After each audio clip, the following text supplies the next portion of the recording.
느헤미야와 귀환한 이스라엘 백성들은 예루살렘 성벽을 재건하는 온갖 방해와 난관들을 극복하고 52일 만에 성벽을 재건했다 그랬습니다. 자, 이렇게 외형적인 성벽을 재건한 후에 내적인 재건에 들어간 백성들은 어제 우리가 수요 예배에 같이 나눴던 것처럼 1000년 만에, 여호수아 이후로 1000년 만에 초막절을 지키게 됐습니다.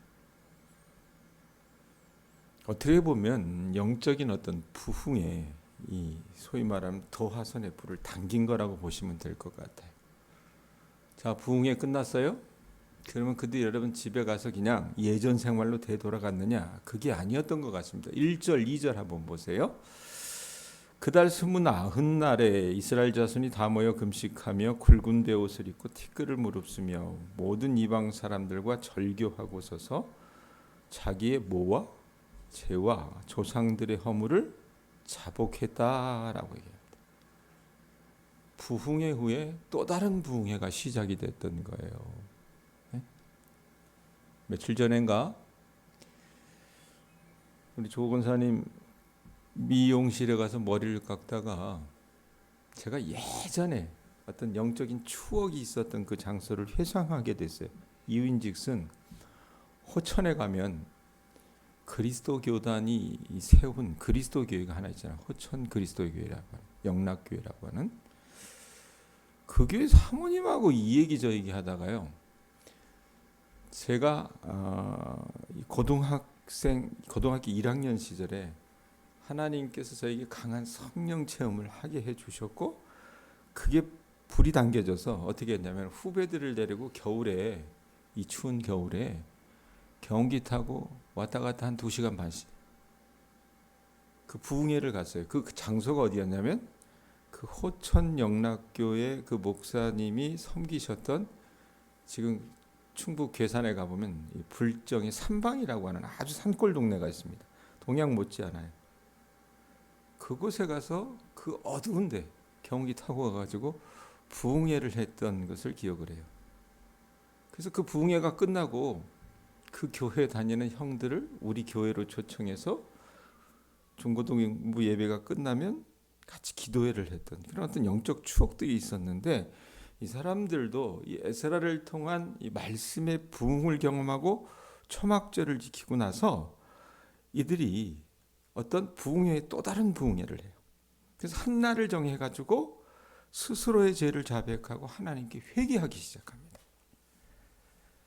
에스라가 낭독하는 율법의 말씀을 들은 이스라엘 백성들이 이거 우리 이대로 살면 안 되겠구나 생각을 해서 금식하며 굵은 배 옷을 입고 티끌을 뒤집어 썼을 뿐만 아니라 이 이방인들과 절교했다 그러는데, 사업상 친교를 맺었던 이방인까지도 관계를 단절하는 그런 결단까지 이들이 나갔다 그 말입니다.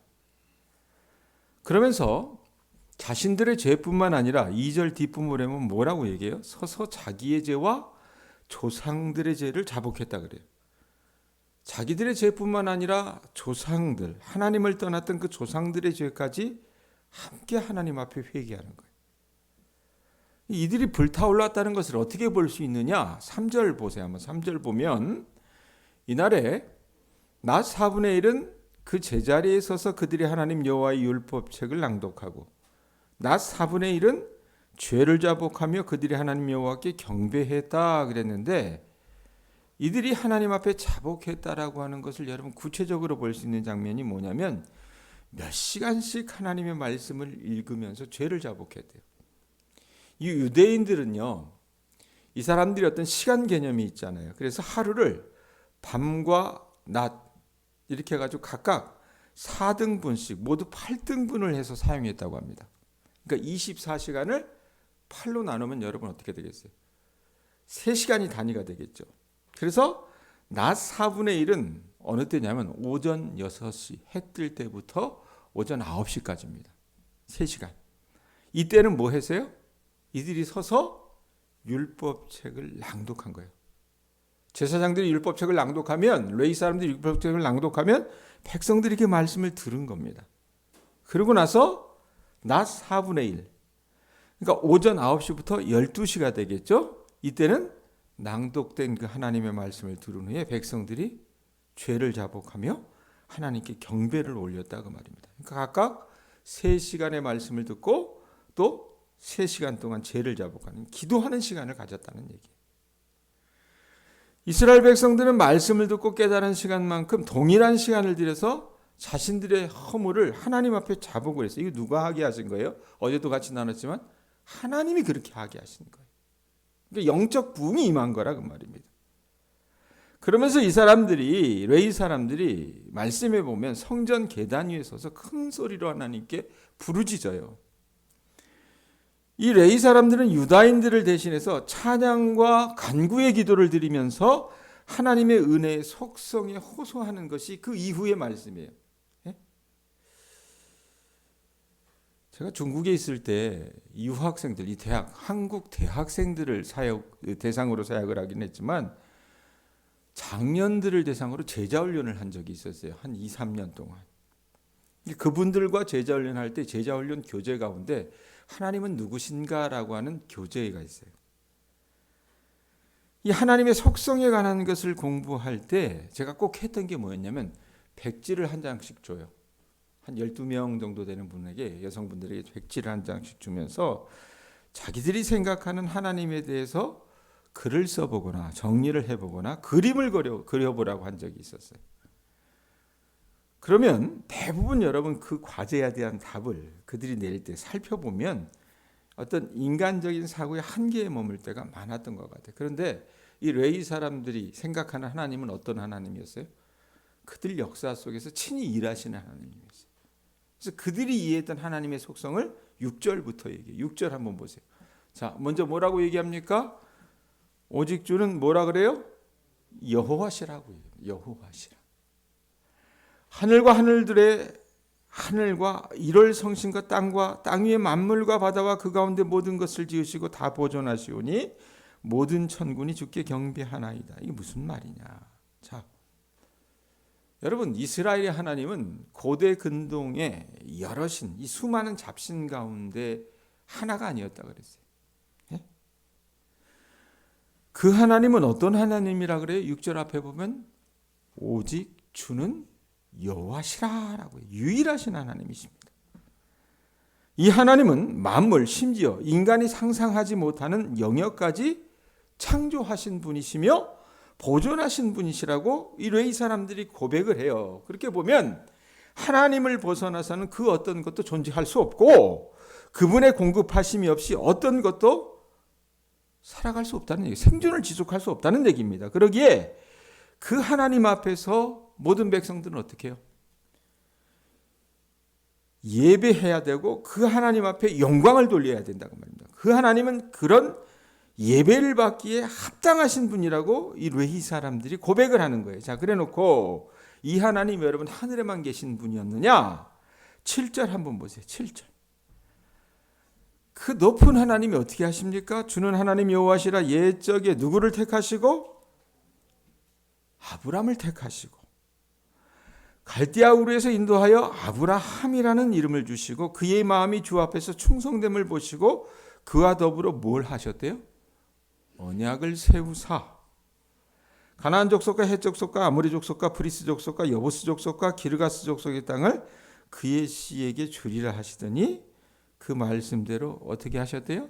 이루셨사오매 주는 의로우심이로소이다. 이렇게 고백을 해요. 자, 하나님이 친히 하늘과 땅에만 계신 것이 아니라 이 땅 가운데 오셨다 그랬어요. 그래서 아브라함이라고 하는 사람을 택하시고 그를 통해서 하나님의 백성이 나오게 하셨어요. 여러분, 유대인들이 잘나고 똑똑해서 하나님의 백성이 된 게 아니었어요. 하나님이 찾아가 주셨다는 얘기입니다. 유대인들이 자기 조상이라고 생각했던 아브라함은 어떤 사람이었습니까?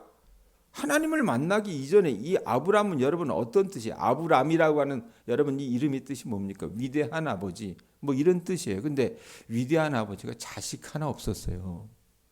예? 그건 뭐예요? 그 당시로는 신의 저주를 받은 사람이라는 얘기입니다. 예? 자, 신의 저주를 받았다 단정할 만큼 자식 하나도 없는 사람이었는데 하나님께서 그 위대한 아버지라고 하는 아브라함을 이름을 어떻게 바꿔주셨다 그래요? 오늘 7절 말씀에 보면 갈대아 우르에서 인도하여 내시고 아브라함이라 이름을 주셨대요. 아브라함은 여러분 무슨 뜻입니까? 뜻이 우리가 아는 것처럼 열국의 아버지, 여러 민족의 아버지라는 뜻이에요. 하나님이 이름을 바꿔주시고 그 이름에 걸맞는 삶을 살아가도록 해주셨어요. 그래놓고 8절에 보면 그의 마음이 주 앞에서 충성됨을 보시고 언약을 맺어주셨다 그랬는데 이 아브라함이 여러분 특징이 뭡니까? 하나님 앞에 충성된 사람이었어요. 그걸 보시고 미천한 존재였던 그와 더불어 언약을 세우시고 약속의 땅을 그에게 주시겠다라고 하는 언약을 맺어주십니다. 그리고 8절 뒷부분에 보면 뭐라고 해요? 그 말씀대로 뭐 하셨다 그래요? 이루셨사오매. 말씀하신 것을 이뤄 가시는 신실한 하나님이라고 하는 것을 이 아브라함을 통해서 하나님께서 보여주셨다 그 말입니다. 자, 그래놓고 수백 년의 세월이 지나가요.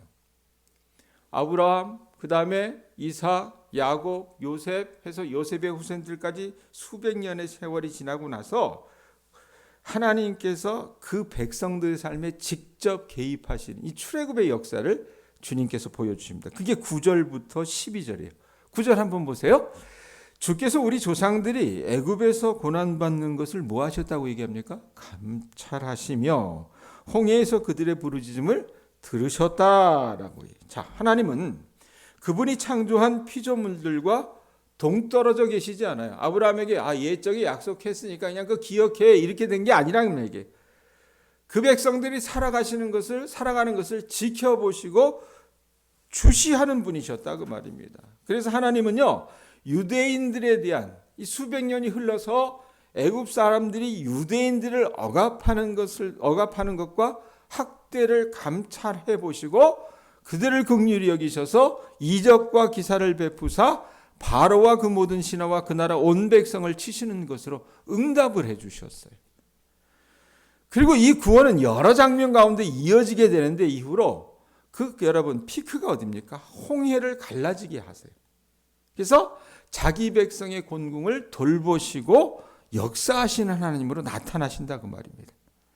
출애굽의 과정 속에서 홍해 앞에서 난관에 봉착한 이스라엘을 하나님께서 친히 간섭하고 개입하셔서 바다를 갈라지게 하시고 그들로 바다 가운데를 육지처럼 통과하게 하심으로써 다시 한번 그 하나님의 구원을 베풀어 주셨다 그 말입니다. 그것만이 아니었잖아요. 쫓아오는 자들을 돌을 큰 물에 던짐 같이 수장시켜 버리셨어요. 예? 그리고 하나님은 이후의 말씀을 읽어보면 광야 생활할 때도 끝까지 그 백성들에게 어떻게 하셨어요? 신실하게 행하신 하나님이셨다. 자, 이것만이 하나님의 속성인가? 13절부터 22절까지는 이 백성들을 구원하실 뿐만 아니라 이 백성들의 필요를 채우신 하나님을 묘사합니다. 13절 한번 보세요. 자, 또 시내산에 강림하시고 하늘에서부터 그들과 말씀하사 뭘 주셨대요? 정직한 규례와 진정한 율법과 선한 율례와 계명을 그들에게 주셨다라고요. 여러분, 인간이 하나님께 찾아가서 하나님이 그들을 만나 주신 것이 아니라 하나님이 먼저 항상 인간에게 다가오셨어요. 하나님이 주도하셨다는 얘기입니다. 하나님이 시내산에서 오늘 말씀에 보면 율법을 주셨다라고 얘기합니다. 이건요, 그 당시 다른 근동아시아의 어떤 민족들과는 완전히 다른 하나님만의 독특한 선물이었기 때문에 이것으로 인해서 어떻게 해요? 다른 민족들과 구분이 됐어요. 이스라엘 백성들이. 그럼 왜 이 정직과 규례와 율법과 선한 율례와 계명을 주셨는가? 그것은요, 그것들로 올바로 운영되는 복된 사회를 이들이 만들어 주시기 위해서 하나님께서 이 정직한 규례와 율법과 선한 율례와 계명을 주셨다라고 합니다. 이게 여러분 어떻게 해요? 선물이라고 말해요. 그래놓고 어떻게 보면 이들의 영적, 사회적, 정치적 복지를 채워주셨을 뿐만 아니라 먹고 살아야 될 거 아니에요. 광야에서. 그래서 육적인 필요를 채우시는 게 15절 앞부분이에요. 15절 앞부분 보세요. 뭐라고 얘기합니까? 그들의 굶주림 때문에 하늘에서 그들에게 뭘 주셨대요? 양식을 주셨다. 그들의 목마름 때문에 그들에게 반석에서 뭐를 주셨대요? 물을 내셨다라고 얘기합니다. 하나님은요, 율법을 주심으로 하늘 만나로 이 백성들을 영적으로 먹이셨을 뿐만 아니라 실제 이들이 여러분 배고플 때 실제적인 만나를 주셔서, 양식인 만나를 주셔서 그들을 물질적으로 먹이셨다라는 얘기입니다. 물도 내서 그들의 목마름을 채우셨다라고 얘기합니다.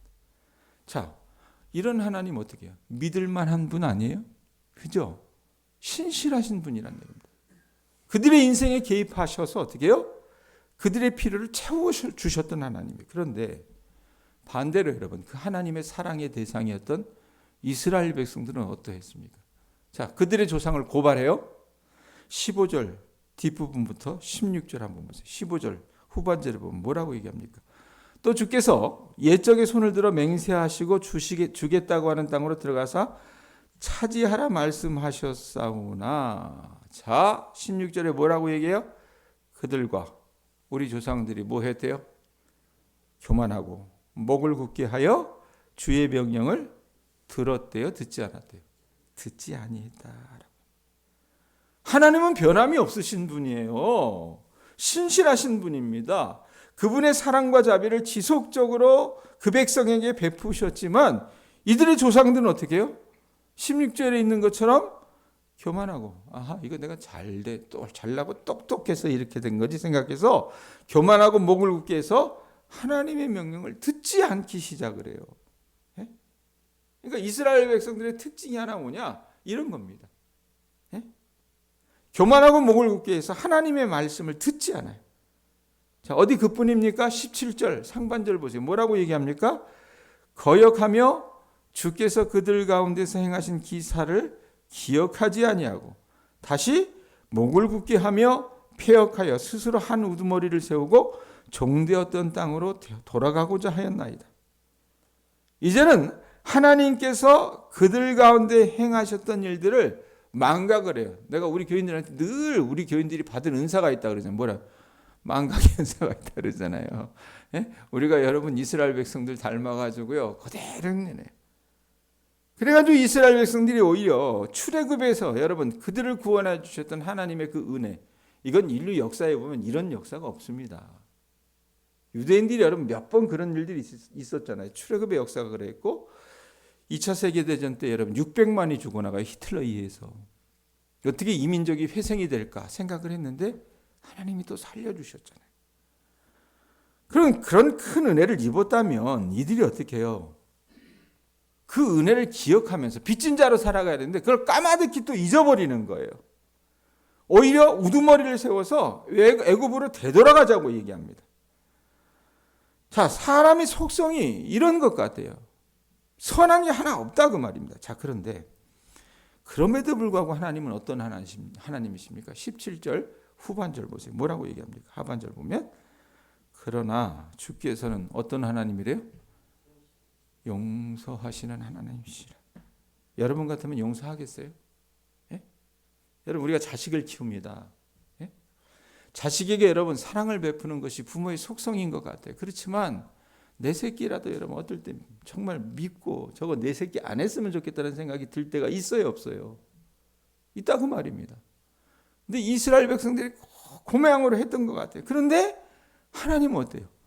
용서하시는 하나님이시라. 의뢰로우시며 긍휼히 여기시며 더디 노하시며 인자가 풍부하심으로 그들을 어떻게 하셨대요? 우리 같으면 버려요. 그런데 버리지 아니하셨나이다. 이렇게 고백을 해요. 자, 이 버리지 아니하신 하나님을 19절에 또 얘기합니다. 19절에 뭐라고 얘기해요? 주께서는 주의 크신 긍휼로 그들을 광야에 뭐하지 아니시고 버리지 아니하시고 낮에는 구름 기둥이 그들에게서 떠나지 아니하고 길을 인도하며 밤에는 불 기둥이 그들이 갈 길을 비추게 하셨으며 20절 또 주의 선한 영을 주사 그들을 가르치시며 주의 만나가 그들의 입에서 끊어지지 않게 하시고 그들의 목마름을 인하여 그들에게 물을 줬다라고요. 여러분 뭐 이런 하나님이 다 있어요. 네? 세상에 여러분 부모 자식 간의 사랑도 기브 앤 테이크라고 하잖아요. 내가 받은 만큼 준다.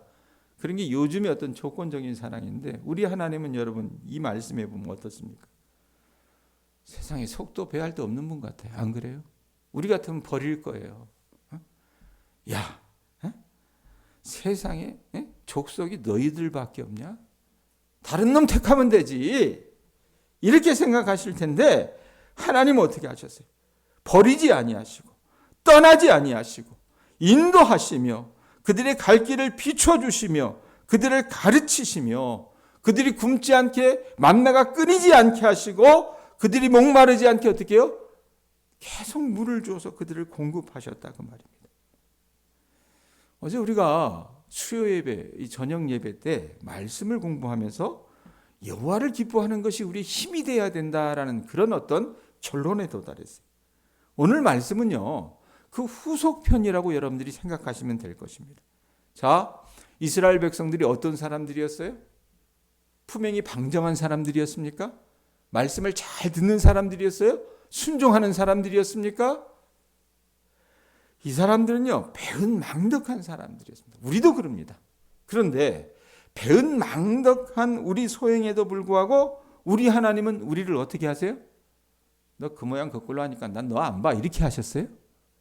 버리지 않으시는 분입니다. 버리지 않으시는 분. 떠나지 않으세요. 오히려 우리 길을 인도하며 우리를 가르쳐 주시고 공급하신 그 하나님이라 그 말입니다. 여러분들이 이 새벽에 나오셔서 요즘 시대 그리스도인들은 뭘 생각하냐면 자기만을 생각해요. 자기만. 그 자기만을 묵상하다 보면 여러분 선한 게 없어요. 기쁨이 흘러나오지 못한다 그 말입니다. 여러분 우리 삶에 기쁨이 흘러나오고 평안이 정말로 충만해지려면 방법은 하나밖에 없습니다. 그게 뭡니까? 속도 배할도 없는 이 하나님, 우리를 버리지 않으시는 이 하나님을 여러분 묵상하실 수 있기를 바랍니다. 그 하나님에게서 여러분 참다운 생수가 흘러넘쳐 나올 줄로 믿습니다. 그 하나님이 우리를 채우시고 돌보시는 은혜를 우리 모두가 체험하게 될 줄로 믿습니다. 그런 은혜가 우리 가운데 있을 수 있기를 주님의 이름으로 축원합니다. 기도하겠습니다.